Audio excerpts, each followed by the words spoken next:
Smuggled Souls. An interesting topic for a video game, and one that has me stumped for a good portion of my life. Back in the day, we had smuggled people. This was done through the Underground Railroad, which operated from the 18th century to the mid-19th century. Ow. The goal of this system of secret routes and safe houses was to help enslaved African Americans escape to free states in Canada. The story of Moses and Pharaoh comes to mind. Only here there is no parting of the Red Sea, just a lot of forests and swamps. If you want to learn more about this fascinating piece of history, then you should check out the excellent documentary series The African Americans by Henry Louis Gates. You can also try the video game Valiant Hearts, which depicts a young woman's journey through the Underground Railroad. Fast forward to today, and we have smuggled animals. This involves exotic pets like tortoises, primates, birds, and reptiles being smuggled across borders so they can be sold illegally as pets or worse, used for some kind of disgusting purpose, like food or traditional medicine. If you want to learn more about this dark part of our world, you need to watch the Netflix documentary called Our Planet. In it, you will see how criminals are smuggling baby turtles in water bottles and monkeys in suitcases. The worst part is that these animals are often crammed into tiny spaces with little or no food or water, leading to horrific conditions. And even if they survive the journey, many of these animals die once they arrive at their destination, because they are not equipped to live in a new environment. So where does this leave us? What about smuggled souls? Well, souls can't really be smuggled, can they? They aren't physical objects after all? But what if I told you that you could smuggle someone's soul?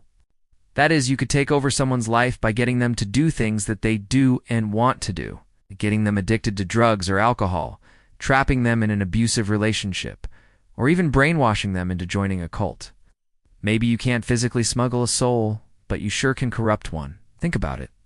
People can spend years trying to save their own souls by praying, donating to charity, helping others. But if someone else takes over their life and forces them to sin, then the scales of justice are tipped back in favor of damnation. Here are a few ways that you can corrupt someone's soul. The first way that you can corrupt someone's soul is by tempting them with worldly pleasures. We live in a society where people are constantly bombarded with messages telling them to buy things. From the moment we wake up until the moment we go to bed, we are surrounded by advertising. And it's not just TV and radio ads. Everything from the clothes we wear to the car we drive is a billboard for consumerism. We are even judged by how much money we make, the size of our house, and the kind of car we drive. It's no wonder then that so many people are tempted by the promise of worldly pleasures. When we give in to these temptations, we are sacrificing our souls for material gain. This doesn't just apply to big things either. For example, cheating on your partner or stealing from your workplace is still selling your soul, even if you think it's a small thing. The bottom line is that when we start to chase after worldly pleasures, we are taking our focus off of what really matters. Instead of focusing on our relationships, our spirituality, and our personal growth, we are consumed with acquiring more material possessions. In the process, we lose sight of what makes us human. Another way to corrupt someone's soul is to keep them ignorant. Some people don't want you to know certain things, things that would make you question the status quo, things that would open your eyes to the truth. There are those who benefit from keeping you ignorant, who make more money when you don't know what's really going on. These people are often in positions of power, and they use their influence to control the flow of information. They might own the media or have connections to the government. But it's not just the powerful people who benefit from keeping you ignorant. Sometimes it's easier to be ignorant than to confront the harsh realities of life. If you know too much, you might start asking questions. When you start asking questions, things can get uncomfortable. You might uncover secrets that you don't want to know, or truths that you're not ready to hear. But the cost of ignorance is high. When we choose to ignore the truth, we are sacrificing our souls. We are giving up our right to know, our right to think for ourselves, and our right to make our own decisions. A third way that you can corrupt someone's soul is to appeal to their greed. Greed is a powerful motivator. People will do almost anything to get more money, more power, or more fame. And when we start to focus on acquiring material possessions, we lose sight of what really matters. We become obsessed with making more money, with climbing the corporate ladder, or with becoming famous. And in the process, we sacrifice our souls. Greed is a bottomless pit that can never be filled. No matter how much money, power, or fame we acquire, we always want more. And in our quest to acquire more, we lose sight of the things that really matter. We sacrifice our relationships, our values, and our morals. A fourth way that you can corrupt someone's soul is to make them lazy.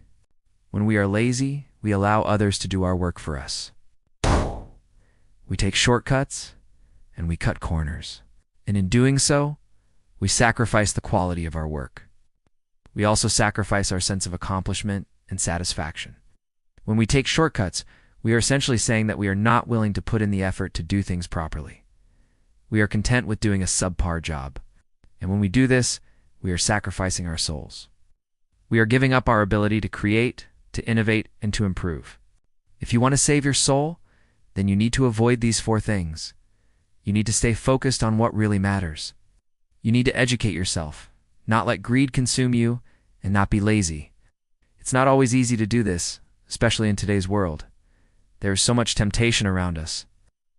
But it's important to remember that when we start to compromise our values, we are sacrificing our souls. The question is, how can we prevent others from corrupting our soul? Here are a few things to keep in mind. First, be aware of the different ways that people might try to corrupt your soul. Once you know how people might try to corrupt your soul, you can start to take steps to protect yourself. Second, stay true to yourself. Don't let others force you to do things that go against your beliefs or values. Be willing to stand up for what you believe in, even if it's not popular. Third, don't be afraid to say no. It's okay to turn down opportunities if they don't feel right. Trust your gut instincts.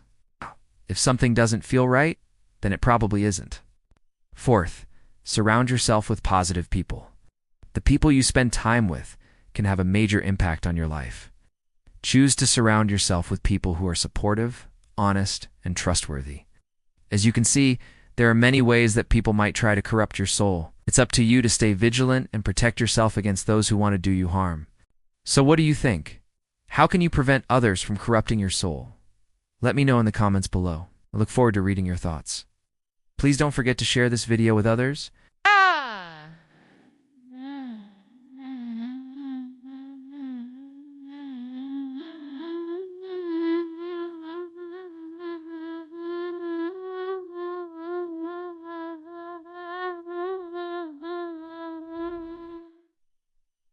Until next time, take care.